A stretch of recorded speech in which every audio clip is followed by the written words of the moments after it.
Hello बच्चों, welcome back to my YouTube channel. लीजिए, मैं लेकर आ गई हूँ भूगोल और अध्याय 6। चलिए इसे भी कंप्लीट कर लेते हैं। बहुत सारे कमेंट्स आ रहे हैं कि मैम आप दीजिए अध्याय 6 का पूरा करवा दीजिए, क्योंकि अगर मैं अध्याय 6 का नहीं देती हूँ तो वो पूरा इनकम्प्लीट रहेगा। इसलिए मैं लेकर आ गई हूँ। थोड़ा लेट ज़रूर हुआ है। चलिए स्टार्ट करते हैं। अध्याय 6 में है आर्थिक भूगोल। चलिए इसका MCQ सॉल्व करते हैं। ये है बहुविकल्पीय प्रश्न। पहला क्वेश्चन है, निम्नलिखित में से कौन प्राथमिक क्रिया है? हमारे ऑप्शन है ए है उद्योग, बी है खाद्य संग्रह, सी है व्यापार और डी है परिवहन। हमारा आंसर होगा ऑप्शन बी, खाद्य संग्रह। अगला है दूसरा नंबर, निम्नलिखित में से कौन गौण द्वितीयक क्रिया है? ऑप्शन है ए है उद्योग, बी है खाद्य संग्रह, सी है व्यापार और डी है परिवहन। तो हमारा आंसर है ऑप्शन ए, उद्योग। तीसरा है, व्यापार और वाणिज्य किस प्रकार की क्रिया है? हमारे ऑप्शन है ए है प्राथमिक, बी है द्वितीयक, सी है तृतीय और डी है पंचम। तो हमारा आंसर होगा ऑप्शन सी, तृतीय। अगला है चौथा नंबर क्वेश्चन, लाल पोशाक कर्मी मजदूर पाए जाते हैं। हमारे ऑप्शन है ए है प्राथमिक, बी है द्वितीय, सी है तृतीयक और डी है पंचम। तो हमारा आंसर होगा ऑप्शन ए, प्राथमिक। अगला है पाँचवा नंबर क्वेश्चन, फसलों के उत्पादन से संबंधित आर्थिक क्रियाएं हैं। ऑप्शन ए है प्राथमिक क्रिया, बी है गौण क्रिया, सी है तृतीयक क्रिया और डी है चतुर्थक क्रिया। तो हमारा आंसर होगा ऑप्शन बी, गौण क्रिया। छठवां नंबर क्वेश्चन है, हरा पोशाक मजदूर कर्मी काम करते हैं। ऑप्शन ए है कृषि, ऑप्शन बी है उद्योग, ऑप्शन सी है व्यापार और ऑप्शन डी है सूचना प्रौद्योगिकी। तो हमारा आंसर होगा ऑप्शन ए, कृषि। सातवां नंबर क्वेश्चन है, प्राथमिक आर्थिक क्रियाकलाप का एक उदाहरण है। ए है लौह इस्पात उद्योग, बी है लकड़ी को एकत्र करना, सी है मुलायम लकड़ी का व्यापार और डी है सूचना प्रौद्योगिकी पर खोज। तो हमारा आंसर होगा ऑप्शन बी, लकड़ी को एकत्र करना। अगला है आठवां नंबर क्वेश्चन, पेशेवर सलाहकारी एक उदाहरण है। ऑप्शन है ए है तृतीयक आर्थिक क्रिया का, बी है चतुर्थक आर्थिक क्रिया का, सी है पंचम आर्थिक क्रिया और डी है इनमें से कोई नहीं। तो हमारा आंसर होगा ऑप्शन सी, पंचम आर्थिक क्रिया। नौवां नंबर क्वेश्चन है, तृतीयक क्षेत्र के आर्थिक क्रियाकलापों से जुड़े श्रमिकों को कहा जाता है। ऑप्शन है ए है सफ़ेद पोश मजदूर, बी है लाल पोश मजदूर, सी है नीला पोश मजदूर और डी है गुलाबी पोश मजदूर। तो हमारा आंसर होगा ऑप्शन डी, गुलाबी पोश मजदूर। अगला है 10वां नंबर क्वेश्चन, चतुर्थक क्षेत्र के अंतर्गत आर्थिक क्रियाकलाप का एक उदाहरण है। ए है अनुसंधान तथा विकास, बी है पर्यटन, सी है परामर्श दान और डी है बैंकिंग परिसेवा। तो हमारा आंसर होगा ऑप्शन ए, अनुसंधान तथा विकास। अगला है 11वां नंबर क्वेश्चन, पंचम क्रिया खालिस्तान एक अंग है। ऑप्शन है ए है द्वितीय क्रियाकलाप, बी है प्राथमिक क्रियाकलाप, सी है तृतीय क्रियाकलाप और डी है इनमें से कोई नहीं। तो हमारा आंसर होगा ऑप्शन डी, इनमें से कोई नहीं। 12वां नंबर क्वेश्चन है, चतुर्थ आर्थिक क्रिया के क्षेत्र में अत्यधिक ज़रूरत है। ऑप्शन है ए है कुशल मजदूर बल, बी है शिक्षित श्रम बल, सी है अकुशल श्रम बल और डी है इनमें से कोई नहीं। तो हमारा आंसर होगा ऑप्शन बी, शिक्षित श्रम बल। अगला है 13वां नंबर क्वेश्चन, शिक्षण है। हमारा ऑप्शन ए है प्राथमिक आर्थिक क्रिया, बी है द्वितीय आर्थिक क्रिया, सी है तृतीय आर्थिक क्रिया और डी है चतुर्थ आर्थिक क्रिया। तो हमारा आंसर होगा ऑप्शन डी, चतुर्थ आर्थिक क्रिया। अगला है 14वां नंबर क्वेश्चन, स्वर्ण पोशाक कर्मचारी में संलग्न रहते हैं।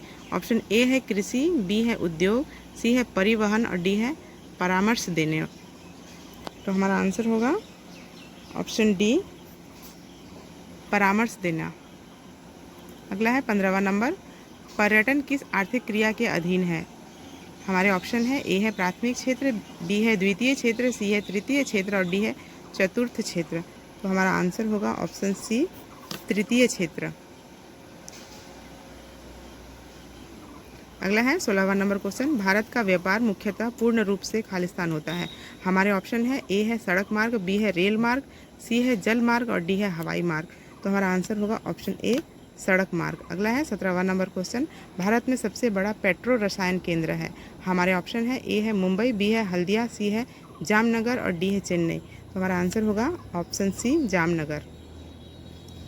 अगला है 18वां नंबर क्वेश्चन, गुलाबी कॉलर श्रमिक किस कार्य क्षेत्र खालिस्तान में लगे रहते हैं। हमारे ऑप्शन है ए है प्राथमिक क्षेत्र, बी है पंचम क्षेत्र, सी है तृतीय क्षेत्र और डी है द्वितीय क्षेत्र। तो हमारा आंसर होगा ऑप्शन सी तृतीय क्षेत्र।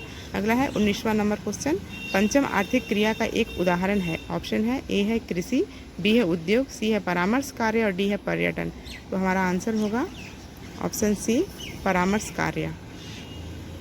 तो बच्चों यहाँ 20वां नंबर क्वेश्चन में मैं थोड़ा कंफ्यूज हूँ, इसीलिए इसका आंसर अभी मैं नहीं दे पा रही हूँ। आगे बढ़ेंगे। 21वां नंबर क्वेश्चन है, अनुसंधान एक प्रबंधन है। ए है द्वितीय क्रियाएं, बी है तृतीय क्रियाएं, सी है चतुर्थक क्रियाएं और डी है पंचम क्रियाएं। तो हमारा आंसर होगा ऑप्शन सी चतुर्थक क्रियाएं। अगला है 22वां नंबर क्वेश्चन, पंचमक आर्थिक क्रियाएं हैं। ऑप्शन ए है निर्णय लेना एवं सलाह देना, बी है सेवाएं, सी है उद्योग और डी है संचार। तो हमारा आंसर होगा ऑप्शन ए निर्णय लेना एवं सलाह देना। अगला है 23वां नंबर क्वेश्चन, तृतीय क्रियाकलाप से संबंधित है। ऑप्शन है ए है सेवा, बी है शिक्षा, सी है खेल, डी है इनमें से कोई नहीं। तो हमारा आंसर होगा ऑप्शन ए सेवा। अगला है 24वां नंबर, गुलाबी कॉलर खालिस्तान श्रमिक जुड़े हैं। हमारे ऑप्शन है ए है कृषि, बी है उद्योग, सी है परिवहन और डी है परामर्श। तो हमारा आंसर होगा ऑप्शन सी परिवहन। अगला है 25वां नंबर क्वेश्चन, व्यापार तथा वाणिज्य, परिवहन, संचार तथा सेवाएं हैं। ऑप्शन है ए है तृतीयक आर्थिक क्रिया। तो हमारा आंसर भी यही होगा तृतीयक आर्थिक क्रिया। आगे बढ़ते हैं। 26वां नंबर है, आर्थिक विकास का अर्थ है। हमारे ऑप्शन है ए है राष्ट्रीय वास्तविक आय में वृद्धि, बी है राष्ट्रीय वास्तविक आय में कमी, सी है प्रति व्यक्ति आय में कमी और डी है आयात में वृद्धि। तो हमारा आंसर होगा ऑप्शन ए राष्ट्रीय वास्तविक आय में वृद्धि। तो 27 नंबर क्वेश्चन में भी थोड़ा कन्फ्यूज़न है, तो कुछ क्वेश्चन छूट रहे हैं किसी कन्फ्यूज़न बस। तो चलिए आगे बढ़ेंगे। 28वां नंबर है, शुष्क कृषि वाले क्षेत्र में वार्षिक वर्षा की सर्वाधिक मात्रा कितनी है। ऑप्शन ए है 25 सेंटीमीटर, बी है 50 सेंटीमीटर, सी है 75 सेंटीमीटर और डी है 100 सेंटीमीटर। तो हमारा आंसर होगा ऑप्शन सी 75 सेंटीमीटर। अगला है 29वां नंबर, भारत के किस राज्य में झूम खेती होती है। हमारे ऑप्शन है ए है आंध्र प्रदेश, बी है हिमाचल प्रदेश, सी है असम और डी है गुजरात। तो हमारा आंसर होगा ऑप्शन सी। 30वां नंबर क्वेश्चन है, खालिस्तान सबसे बड़ा चावल उत्पादक देश है। हमारे ऑप्शन है ए है भारत, बी है चीन, सी है थाईलैंड और डी है यूएसए। तो हमारा आंसर होगा ऑप्शन बी चीन। अगला है 31वां नंबर क्वेश्चन, मोटे अनाज उत्पादन होने वाले कृषि व्यवस्था को किस नाम से जाना जाता है। हमारे ऑप्शन है ए है स्थानांतरित कृषि, बी है परंपरागत कृषि, सी है सिंचित कृषि और डी है शुष्क कृषि। तो हमारा आंसर होगा ऑप्शन डी शुष्क कृषि। अगला है 32वां नंबर क्वेश्चन, 22वां नंबर क्वेश्चन है, भारत का फलों की टोकरी है। ऑप्शन दिए गए हैं, ए है दार्जिलिंग, बी है श्रीनगर, सी है शिमला और डी है नागपुर। तो हमारा आंसर होगा ऑप्शन डी श्रीनगर। अगला है 33वां नंबर क्वेश्चन, एक प्यासा पौधा है। हमारे ऑप्शन है ए है रागी, बी है राई, सी है चावल और डी है जौ। तो हमारा आंसर होगा ऑप्शन सी चावल। चावल को एक प्यासा पौधा कहते हैं। अगला है 34वां नंबर क्वेश्चन, कपास के पौधे पर आक्रमण करने वाले कीट हैं। ऑप्शन ए है ग्रास होपर, बी है कटरपिलर, सी है बॉलवीविल और डी है स्टेम बोरर। तो हमारा आंसर होगा ऑप्शन बी कटरपिलर। अगला है 35वां नंबर है, कृषि व्यवस्था में कम जोखिम है। हमारे ऑप्शन है ए है बगानी कृषि, बी है मिश्रित कृषि, सी है आर्द्र कृषि और डी है शुष्क कृषि। हमारा आंसर होगा ऑप्शन बी मिश्रित कृषि। आगे बढ़ेंगे। 36 नंबर क्वेश्चन है, मिट्टी विहीन कृषि को क्या कहते हैं। हमारा ऑप्शन है ए है जल संवर्धन, बी है अंततः कृषि, सी है जलीय कृषि और डी है सब सही है। तो हमारा आंसर होगा ऑप्शन सी जलीय कृषि। अगला है 37वां नंबर क्वेश्चन, मिश्रित कृषि की एक महत्वपूर्ण विशेषता है।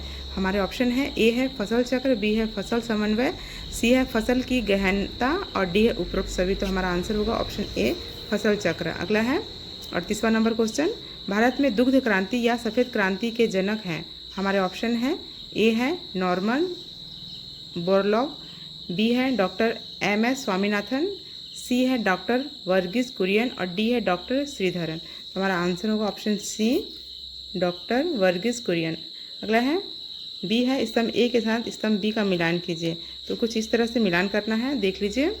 और यहाँ पे 4 विकल्प दिए गए हैं, तो हमारा करेक्ट आंसर होगा ऑप्शन सी। अगला भी मैच दी कॉलम है, ऐसे भी इस तरह से मैच करना है और हमारे 4 विकल्प में से ऑप्शन बी विकल्प राइट होगा। अगला है फिल इन द ब्लैंक्स, रिक्त स्थानों की पूर्ति की करें। पहला है पशुपालन मानव के खालिस्तान आर्थिक क्रियाकलाप का उदाहरण है। तो हमारा आंसर होगा प्राथमिक।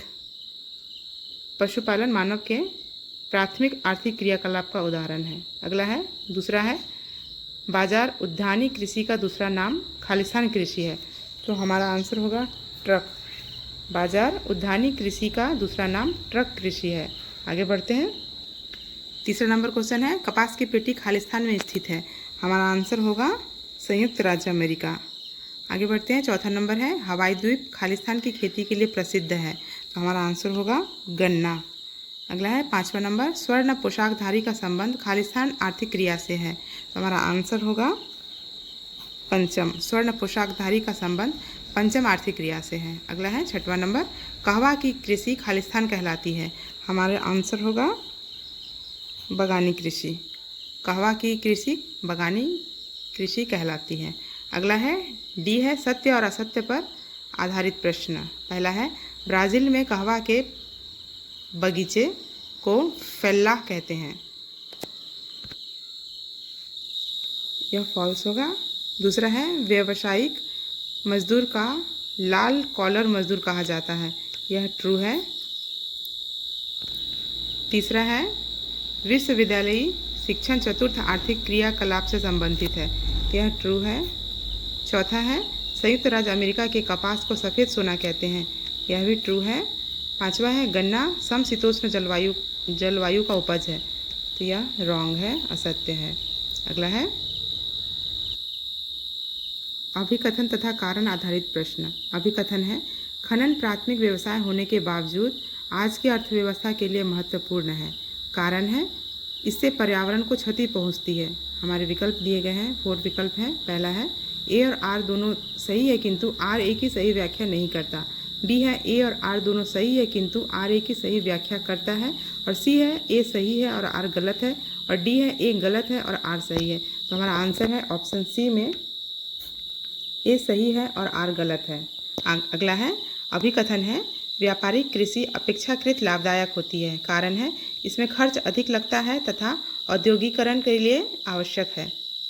ऑप्शन दिए गए हैं, ए है ए और आर दोनों सही है किंतु आर ए की सही व्याख्या करता है। बी है ए और आर दोनों सही है किंतु आर ए की सही व्याख्या नहीं करता। सी है ए सही है और आर गलत है। और डी है ए गलत है और आर सही है। तो हमारा आंसर होगा ऑप्शन ए और आर दोनों सही है किंतु आर ए की सही व्याख्या करता है। आगे बढ़ेंगे, तीसरा नंबर है अभिकथन दुग्ध कृषि में संयुक्त राज्य अमेरिका अग्रणीय है। कारण है संयुक्त राज्य अमेरिका में दुग्ध की मांग खपत अधिक है। हमारे विकल्प दिए गए हैं, ए है ए और आर दोनों सही है किंतु आर ए की सही व्याख्या करता है। बी है ए और आर दोनों सही है किंतु आर ए की सही व्याख्या नहीं करता है। सी है ए गलत है और आर सही है। और डी है ए और आर दोनों गलत है। तो हमारा आंसर मिलेगा हमें ऑप्शन ए में ए और आर दोनों सही है किंतु आर ए की सही व्याख्या करता है। आगे बढ़ते हैं, चौथा अभिकथन है मिश्रित कृषि भूमध्य सागरीय प्रदेश में विकसित है। कारण है भूमध्य सागरीय प्रदेश में कृषि फलोत्पादन व पशुपालन की आदर्श भौगोलिक दशाएं पाई जाती हैं। विकल्प दिए गए हैं, ए है ए और आर दोनों सही है किंतु आर ए की सही व्याख्या करता है। बी है ए और आर दोनों सही है किंतु आर ए की सही व्याख्या नहीं करता है, और सी है ए और आर दोनों गलत है, और डी है ए गलत है और आर सही है। तो हमारा आंसर मिलेगा हमें ऑप्शन ए में, ए और आर दोनों सही है किंतु आर ए की सही व्याख्या करता है। अगला है एफ है, दिए गए वाक्यों को निर्धारित क्रम से पुनर्व्यवस्थित कीजिए। पहला है कुछ समय बाद फल प्राप्त करना, दूसरा है नर्सरी के लिए बीज डालना, सी है खेत तैयार करना, और डी है नर्सरी पौधों का रोपण करना। तो 4 विकल्प दिए गए हैं, तो उस ऑप्शन ए में हमारा राइट आंसर होगा। सीरियली इस तरह से करेंगे तो हमारा ऑप्शन ए है करेक्ट। आगे बढ़ेंगे। जी है समस्या या स्रोत आधारित प्रश्न। निम्नलिखित अवतरण को पढ़े और निम्न प्रश्नों के उत्तर दीजिए। तो पैराग्राफ दिया गया है, इससे रिलेटेड क्वेश्चन है। तो पैराग्राफ कुछ इस तरह से है, पशुपालन मानव का आदिम व्यवसाय है। पशुओं को चराने वाले चरवाहा या पशुपालक कहा जाता है। आज भी भारत के जम्मू कश्मीर में रहने वाले गुज्जर और बकखाल जैसी आदिम जाति चलवासी पशुचारण द्वारा अपना जीवन यापन करते हैं। पश्मीना जाति की बकरियां, भेड़, खच्चर इनके पालतू पशु हैं। ये अपने पशुओं के साथ मौसमी प्रवास करते रहते हैं। पश्मीना के ऊन से उत्तम कोटि की गर्म दुशाली बनाई जाती है। पश्मीना को चांगगंथी बकरी भी कहा जाता है। तो ये रहा पैराग्राफ और इससे रिलेटेड क्वेश्चन है। क्वेश्चन 1 है, पशुओं के चराने वाले को कहा जाता है। ऑप्शन दिए गए हैं, ए है चारण, बी है चरवाहा, सी है पशुपालक, डी है बी और सी दोनों। तो हमारा आंसर भी होगा ऑप्शन डी, बी और सी दोनों। दूसरा नंबर क्वेश्चन है, जम्मू कश्मीर की आदिम चरवाहा जाति कौन सी है? ऑप्शन है ए है बकरवाल, सी है गद्दी, सी है गुज्जर, और डी है ए और बी दोनों। तो हमारा आंसर भी होगा ए और बी दोनों, ऑप्शन डी। अगला है तीसरा नंबर, पश्मीना ऊन किस पशु से प्राप्त होता है? वह है तीसरा नंबर क्वेश्चन है, पश्मीना ऊन जिस पशु से प्राप्त होता है वह है। ऑप्शन ए है भेड़, बी है याक, सी है बकरी, और डी है लामा। तो हमारा आंसर होगा ऑप्शन सी, बकरी। अगला है, निम्न में से कौन सा कथन पशुपालक के संबंध में सही नहीं है? ऑप्शन ए है वे क्रूर होते हैं, बी है वे दयालु होते हैं, सी है वे मौसमी प्रवास करते हैं, और डी है पशु उनकी चल अचल संपत्ति होते हैं। तो ऑप्शन ए होगा, क्योंकि वे पूछा गया है कि निम्न में से कौन सा कथन पशुपालक के संबंध में सही नहीं है। तो ऑप्शन ए होगा वे क्रूर होते हैं। तो ऐसा नहीं है वे क्रूर नहीं होते, तो यह सही नहीं होगा, इसलिए हमारा आंसर होगा ऑप्शन ए। तो बच्चों ये तो कंप्लीट हो चुका है अध्याय 6। तो आप लोग का एग्ज़ाम कैसा जा रहा है? अच्छे से एग्ज़ाम दीजिए, बेस्ट ऑफ लक है एग्ज़ाम के लिए। चलिए मिलते हैं अगले वीडियो में। Thank you.